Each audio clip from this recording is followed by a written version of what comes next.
Hello, everyone. Can you see me?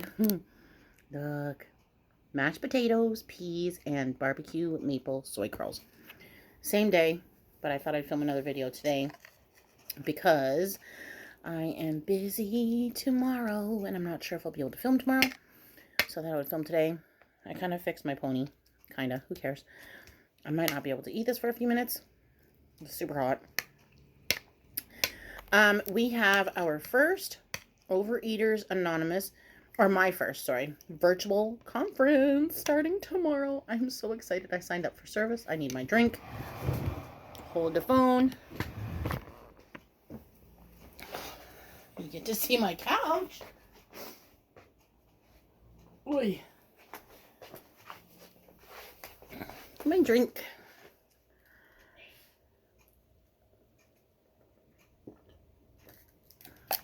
I put it in the freezer, so like half of it frozen. Anyway, I signed up for service. I'm a little bit excited.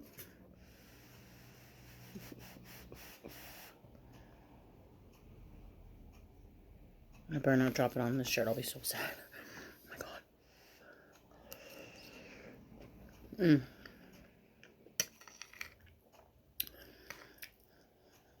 So yummy.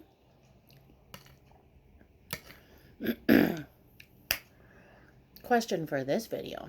Have you tried soy curls? They're so good. Hopefully it's not too loud with the rain. We're having some really, I told you this morning, we're having some really funky weather.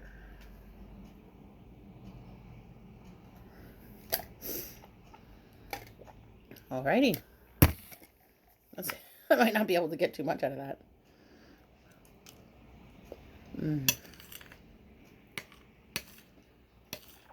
Oh goodness, that's so good. Just got off the phone with a dear friend. We were chatting for over an hour. I was making dinner, so I had my phone in my pocket with my headphones.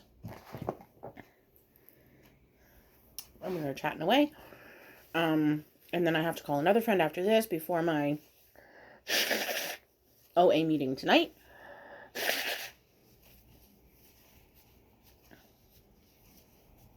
So, I thought I would talk a little bit, story time, about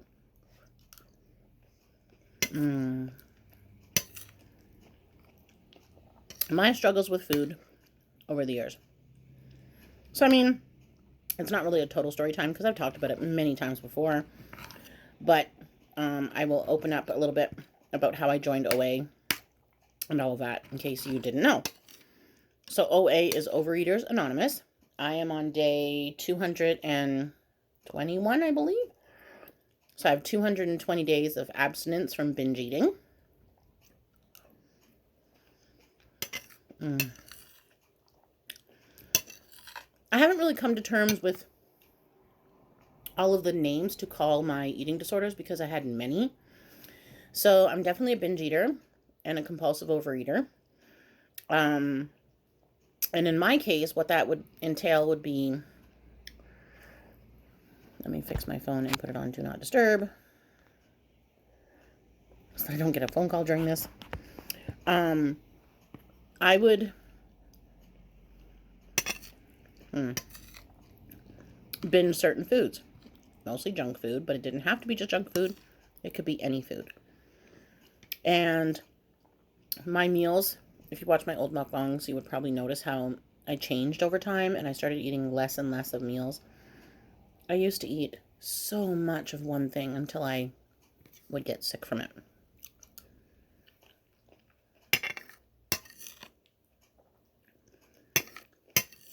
And as a teenager, it started as a child.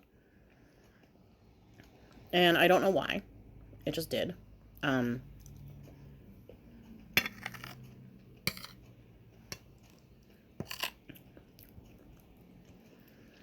And I always was made fun of for being overweight, which is just cruel, but, you know,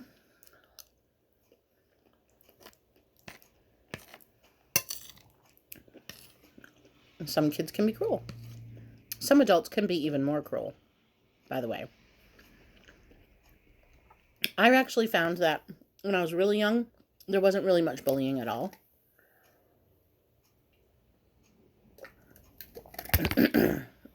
As I got older, it was worse.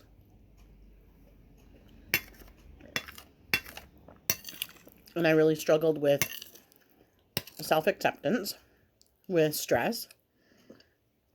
I have come to understand in the last, oh my goodness, probably only 2 to 3 days that I'm possibly neurodiverse, in the fact that and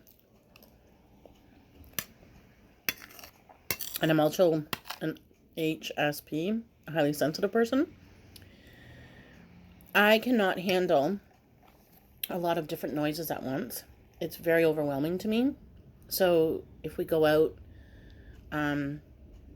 generally speaking, that's what will bring on a panic attack for me, is if I'm actually listening to all of the voices at once. It's almost too much for me to process everything, because I try and listen to each conversation.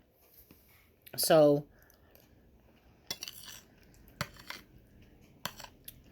I tend to shut down.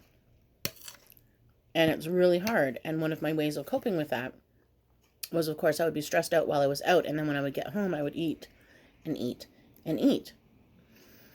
So, I'm kind of extremely happy that I am discovering all of these things about myself and learning what I can do to divert my attention from those things. So my best friend is my headphones when I'm out in public. I usually put it in one ear so that I'm still aware of what's going on, because 2 ears would be a little bit much, that I can't hear anything that's not really safe.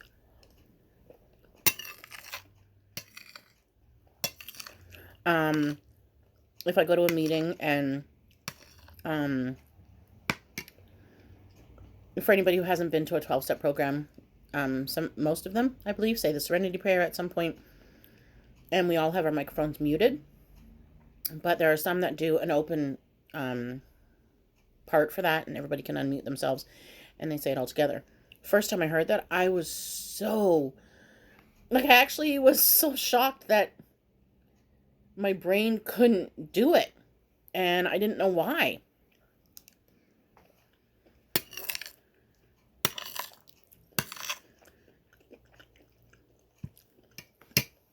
So I either now mute that part, or I just don't go to those meetings where they do that.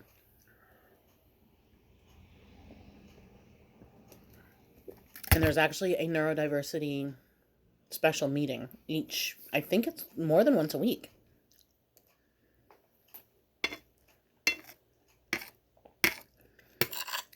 And I just never had a healthy relationship with food, where it was fuel. It was therapy for many, many, many years. So over these last 7 months of me getting well, I have been developing a healthy relationship with food, and changing the way that I look at it, changing the way that I prepare it, changing the way that I shop for it, and how I eat it. You know, talking to you while I'm eating is actually helping me a lot, because I slow down, where in my old videos, sometimes I was really rushing eating, and people would comment on it, and I get it, like, okay, fine, they said something, but I honestly was doing that because I was nervous, and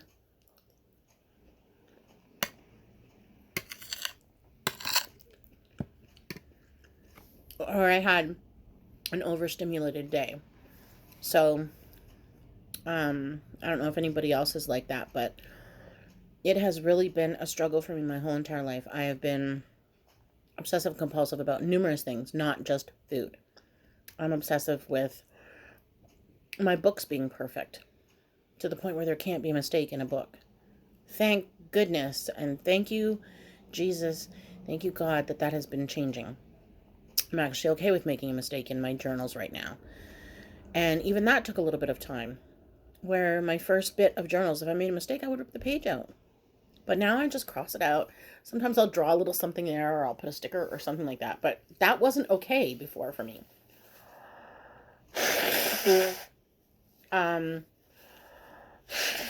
I've never really been one to have particulars about my food.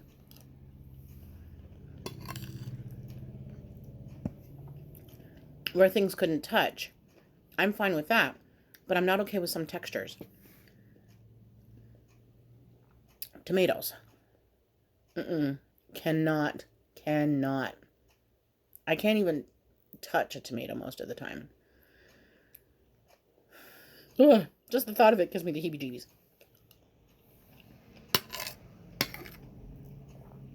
So,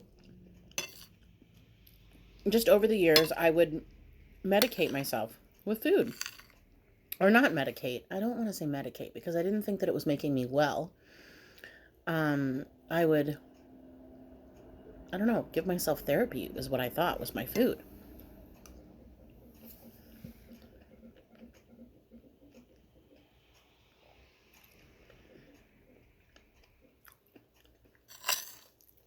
And you know, when I first started mukbangs, I was eating pretty big meals. Nothing like the Koreans who are eating like a table full of food. But I would eat a big enough meal.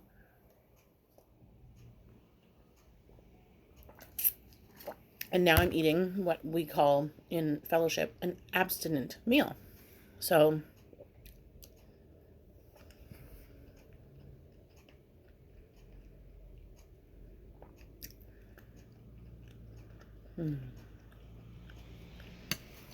in my recovery, I don't have any, I think they're called red foods. I think I've called them that before with you.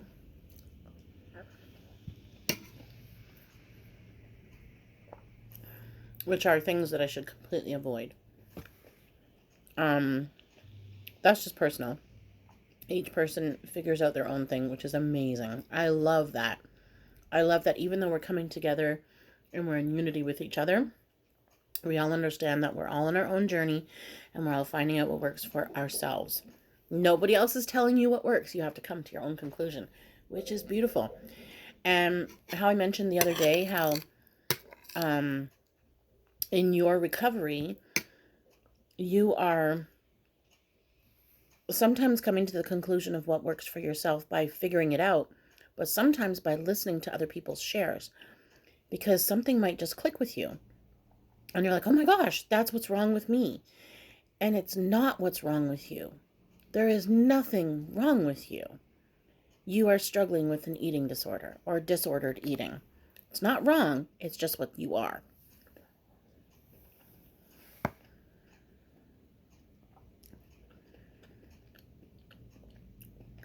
And I'm at such a good space in my heart, in my head, in my thinking, my feeling, my personality. I feel like it's all changing again. Because for many years I was ashamed, I guess, that I did have an eating disorder. And now that I'm so open about it, I mean, I'm talking about it on worldwide YouTube. I don't know where everybody is from. Write it down below where you're from. But I just love the fact that hopefully, road rage, even if I just help one person, this is all worth it. This is all completely worth putting my everything out there because there's no shame in my game. Excuse me.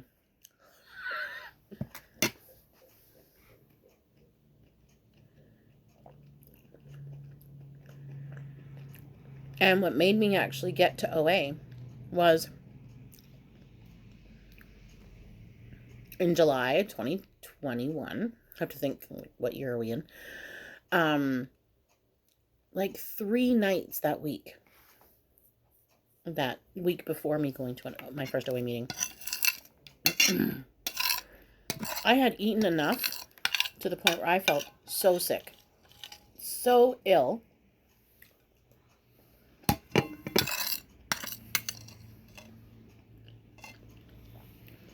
and was talking to my friend and told her. And she said, okay, can you please come to an OA meeting with me? And I said, I don't know if I want to go. And she said, okay, just look it up. So I did. And I answered the questions that are there at the beginning. And everything resonated with me. Everything. You know, I hid food over the years. I've binged until I was sick. I have Okay, not everything. Most of the things. I've eaten food that wasn't even sure if I liked it. I just ate it because it was there. And the shame attached to it, all of it. Just all of it. I'm going to actually have to go on the website one time. Maybe I'll make that one of my vlogs or whatever you want to call this. Because I'm not really going to call it all mukbang because I do a lot of talking. And thank you so much for expressing your gratitude to me. It warms my heart. I don't want to cry, but I feel like crying because I'm just so thankful for all of you, and my gratitude is ringing out to you. I appreciate you so much. Um, I love you. I tell my OA group, see, I'm crying. I tell my OA group every day that I love them, and I mean it because these people have been a part of my healing. And essentially, you're all a part of my healing now, too. And if anybody is struggling with a food disorder or an eating disorder, please, please, please reach out to me. You can find me on Instagram at Miss Mo's Vegan Kitchen. I will get you help somehow, some way through finding a support group for you. Or I can be a voice or an ear or whatever you need. But yeah, I promised myself after talking to her that I would start going to meetings. I wrote it down in my planner, and I went on that Monday, which was July the 12th, I believe. Or I think I started on the 12th controlling my eating, but I went to the meeting on the Monday after. Whatever the case may be. I have the OA app on my phone that counts the days for me, just so that I don't screw up, because I've screwed up a lot in my planner, just by mixing up the days. And I've been going ever since, and I have missed quite a few of them, sometimes because I was too tired, or I was working or whatever, but I've been really sticking with it now, and it makes a huge difference, because my fellows are amazing, and it's such a beautiful thing. I meditate, I pray, I exercise, I do Tai Chi. I'm healing from the inside, and that's beautiful. So that's about it for now. Thank you very much for being here. I appreciate you all. Again, I love you. Thank you for sharing with me. Don't forget to like, comment, subscribe, and what should I say now? Tell me your favorite TV show. Mine's Schitt's Creek. I'm a shithead. Love you. Have a great night. Bye.